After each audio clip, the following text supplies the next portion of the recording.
राधे राधे आप सभी को।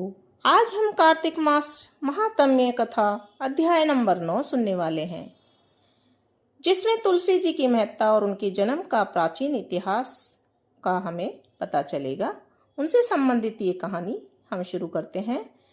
राजा पृथु ने कहा, हे मुनि श्रेष्ठ नारद जी, आपने कार्तिक माह के व्रत में जो तुलसी की जड़ में भगवान विष्णु का निवास बतलाकर उस स्थान की मिट्टी की पूजा करना बतलाया है, अतः मैं श्री तुलसी के महात्म्य को सुनना चाहता हूँ। तुलसी जी कहाँ और किस प्रकार उत्पन्न हुई, यह बताने की कृपा करें। नारद जी बोले, राजन, अब आप तुलसी की महत्ता तथा उनके जन्म का प्राचीन इतिहास ध्यानपूर्वक सुनिए। एक बार देवगुरु बृहस्पति और देवराज इंद्र भगवान शंकर का दर्शन करने कैलाश पर्वत की ओर चले। तब भगवान शंकर ने अपने भक्तों की परीक्षा लेने के लिए जटाधारी दिगंबर का रूप धारण कर उन दोनों के मार्ग में अवरोध उत्पन्न किया। यद्यपि वह तेजस्वी, शांत, लंबी भुजा और चौड़ी छाती वाले गौर वर्ण अपने विशाल नेत्रों युक्त तथा सिर पर जटा धारण किए वैसे ही बैठे थे, तथापि उन भगवान शंकर को न पहचान कर इंद्र ने उनसे उनका नाम व धाम आदि पूछते हुए कहा, क्या भगवान शंकर अपने स्थान पर हैं या कहीं गए हुए हैं? इस पर तपस्वी रूप धारण किए हुए भगवान शिव कुछ नहीं बोले। इंद्र को अपने त्रिलोकीनाथ होने का गर्व था। उसी अहंकार के प्रभाव से वह चुप किस प्रकार रह सकता था। उसने क्रोधित होते हुए उस तपस्वी से थोड़ा घुड़क कर कहा, अरे, मैंने तुझसे कुछ पूछा है और तू उसका उत्तर भी नहीं देता। मैं अभी तुझ पर वज्र का प्रहार करता हूँ, फिर देखता हूं कि कौन तुझ दुर्मति की रक्षा करता है।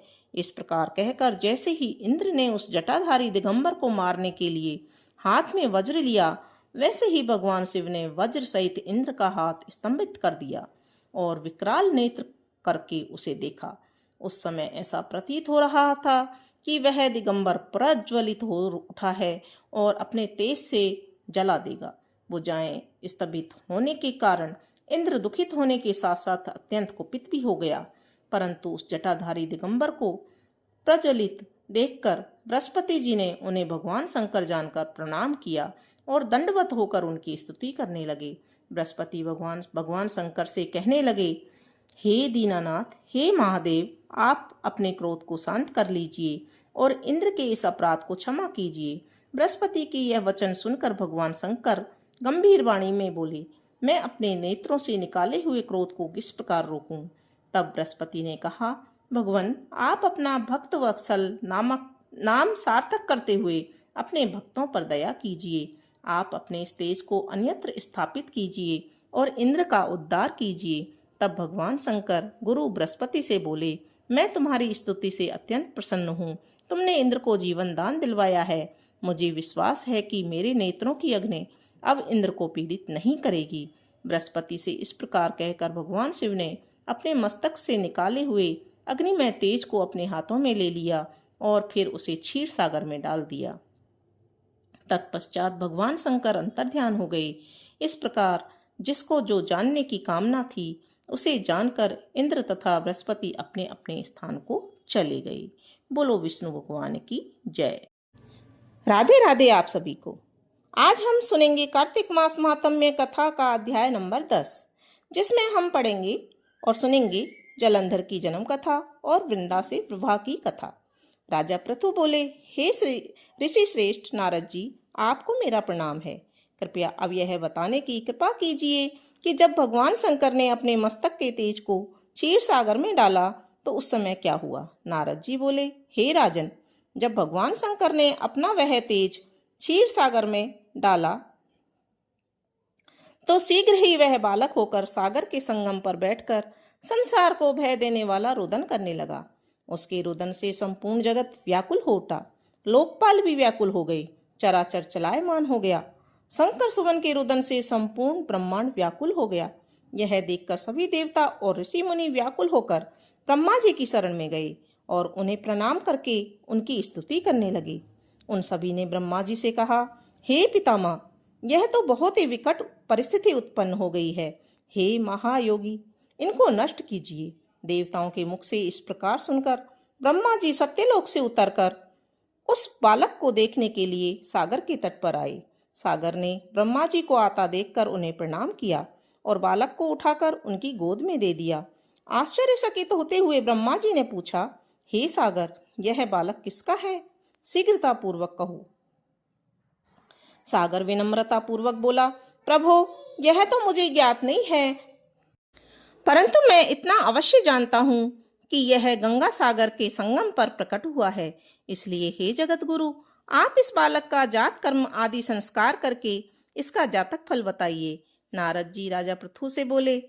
सागर ब्रह्मा जी के गले में हाथ डालकर बार बार उनका आकर्षण कर रहा था। फिर तो उसने ब्रह्मा जी का गला इतनी जोर से पकड़ा कि उससे पीड़ित होकर ब्रह्मा जी की आंखों से अश्रु टपकने लगे।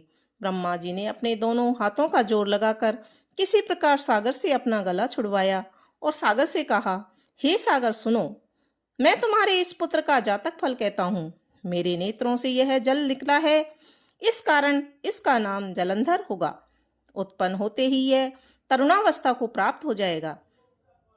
इसलिए यह सब शास्त्रों का पारगामी, महापराक्रमी, महावीर, बलशाली, महायोद्धा और रण में विजय प्राप्त करने वाला होगा। यह बालक सभी दैत्यों का अधिपति होगा। यह किसी से भी पराजित न होने वाला तथा भगवान विष्णु को भी जीतने वाला होगा। भगवान शंकर को छोड़कर यह सबसे अवध्य होगा। जहाँ से इसकी उत्पत्ति हुई है, यह वहीं जाएगा। इसकी पत्नी बड़ी पतिव्रता, सौभाग्यशालिनी, स्वर्ग सुंदरी, परम मनोहर, मधुर वाणी बोलने वाली तथा शीलवान होगी। सागर से इस प्रकार कहकर ब्रह्मा जी ने शुक्राचार्य को बुलाया और उनके हाथों से बालक का राज्याभिषेक करवाकर स्वयं अंतर्ध्यान हो गए। बालक को देखकर सागर की प्रसन्नता की सीमा न रही। वह हर्षित मन से घर आ गया। फिर सागर में उस बालक का लालन पालन कर उसे पुष्ट किया। फिर कालनेमी नामक असुर को बुलाकर वृंदा नामक कन्या से विधि पूर्वक उसका विवाह करा दिया। उस विवाह में बड़ा उत्सव हुआ।